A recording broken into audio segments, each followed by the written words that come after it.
I did not have any relationship with him. I barely had anything to do with that person. When you visited the private island, did you see anything inappropriate during that visit? The only thing I saw with my wife and my children was staff who worked for Mr. Epstein on that island. There's also a reference to the fact that Epstein had expressed an interest in meeting your nanny. Do you know whether Jeffrey Epstein ever met with your nanny? Secretary Lutnick, again, thank you for being here, and I now recognize the ranking member, Senator Van Hollen, for his opening statement. Thank you, Mr. Chairman. Thank you for calling this hearing on an issue important to Americans in every state in the Union, getting connected to high-speed internet at an affordable price. I had hoped to spend the entire hearing focused on that subject, and I do intend to get to it.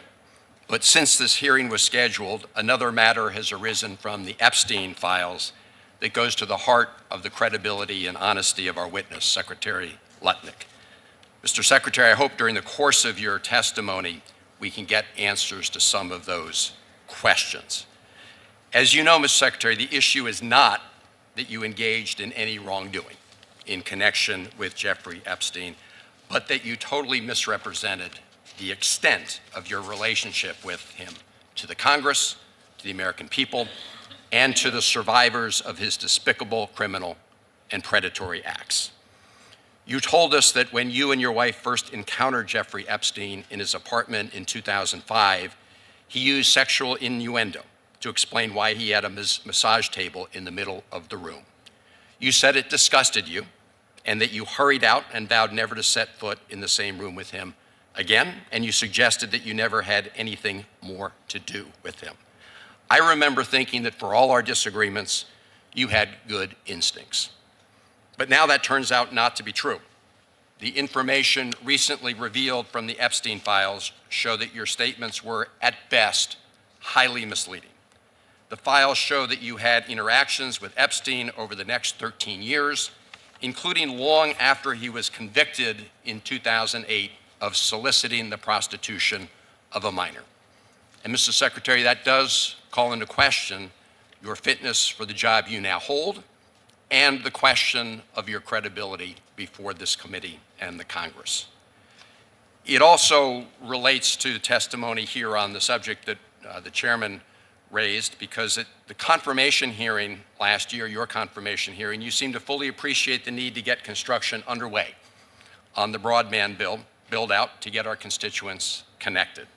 And yet here we are, as the chairman said, a year later, and as far as I can understand it, not one person in this country has been connected through the program. States have jumped through every hoop they were asked to jump through, planning, mapping, repeated federal reviews, only to be told by the Trump administration of new rules to navigate and to wait longer. Meanwhile, families and small businesses are still without service. Communities are losing patience.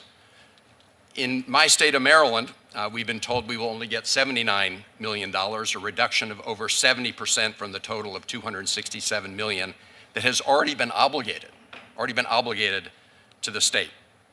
So let me be clear, members of this subcommittee expect all BEAD funds to flow to the states as Congress intended and directed. It's not a suggestion, it's the law. To that end, I'm also concerned about the executive order on artificial intelligence indicating that broadband funding may be conditioned on states' action on the unrelated issue of AI regulation. Using broadband dollars to leverage that dispute is not what Congress intended, and it risks turning a bipartisan infrastructure program into a political weapon. Mr. Secretary, you're not the author of these statutes. You are responsible for administrating them. Today is an opportunity to explain how the Department of Commerce will comply with the law and ensure that critical infrastructure funds reach the communities they were meant to serve, and to answer certain questions regarding your credibility based on what came out of the Epstein files. Thank you, Mr. Secretary. Thank you, Mr. Chairman. Thank you, Mr. Chairman. Secretary Lutnick, as I said in my opening statement, you led people to believe that you had cut off all contact with Jeffrey Epstein after the 2005 encounter you and your wife had in his apartment. But as I'm sure you know, the Epstein files show a very different record of interaction. Why do the Epstein files show you coordinating a meeting and planning a visit with Jeffrey Epstein on his private island in December 2012? Thank you for the question. I'm glad to be here to make it clear that I met Jeffrey Epstein when I moved to a house next door to him in New York, right? And I met him then. Over the next 14 years, I met him 2 other times that I can recall, 2 times. And that is none for 6 years. So 6 years later, I met him, and then a year and a half after that, I met him, and never again. Probably the total, and you've seen all of these documents, of these millions and millions of documents, there may be 10 emails connecting me with him, probably about 10 emails connecting me with him over a 14-year period. I did not have any relationship with him. I barely had anything to do with that person, okay? Secretary Lutnick, I think you understand the root of concern here. It's the way you described very emphatically your first encounter with him in his apartment, said you were disgusted, would never have any contact with him again. Did you, in fact, make the visit to Jeffrey Epstein's private island? I did have lunch with him as I was on a boat going across on a family vacation. My wife was with me, as were my 4 children and nannies. I had another couple they were there as well with their children, and we had lunch on the island. That is true, for an hour, and we left with all of my children, with my nannies and my wife, all together. We were on family vacation. We were not apart. To suggest there was anything untoward about that in 2012, I don't recall why we did it, but Mr. Secretary, again, as I said, there's not an indication that you yourself engaged in any wrongdoing with Jeffrey Epstein. It's the fact that you believe that you misled the country and the Congress based on your earlier statements, suggesting that you cut off all contact when, in fact, you had not. When you visited the private island, did you see anything inappropriate during that visit? the only thing I saw with my wife and my children and the other couple and their children was staff who worked for Mr. Epstein on that island. And you realize that, you know, this visit took place after he'd been convicted, right? I mean, you made a very big point of saying that you sensed that this was a bad person in 2005. And then, of course, in 2008, he was convicted of soliciting prostitution of a minor. And yet you went and had this trip and other interactions. Did you have a dinner in Epstein's New York City home in 2011? No. So the information that suggests that there was a dinner with Woody Allen and Woody Allen's spouse at the Epstein residence, there's nothing to that, is that right? I actually don't know what you're referring to. There was, look, I looked through the millions of documents for my name, just like everybody else.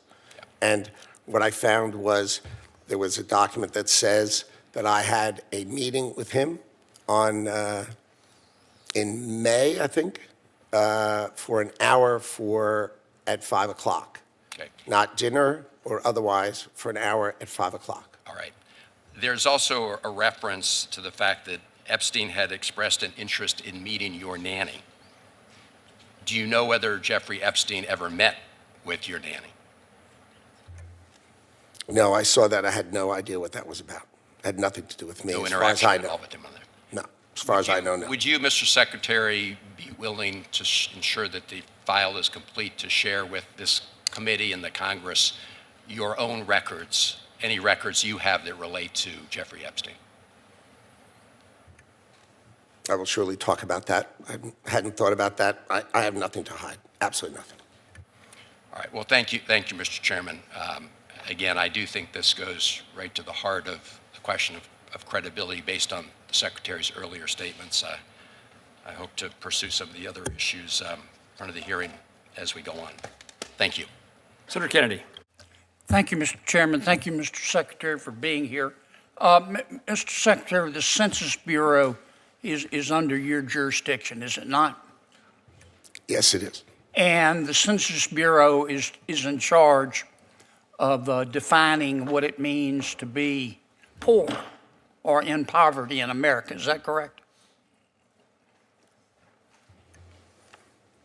I think it does economic analysis for America. But it also defines poverty level, does it not?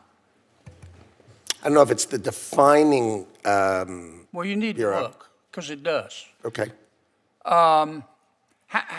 If you know, this isn't a quiz, if you know, what's the percentage of Americans who live at or below the poverty level? I don't know the percentage. Okay, it's around 11%. It's been constant. Now, when the Census Bureau defines poverty, they do it by income. You're aware of that. When the Census Bureau defines poverty using income, they only count income that the individual earns or cash income that the individual gets from the federal government.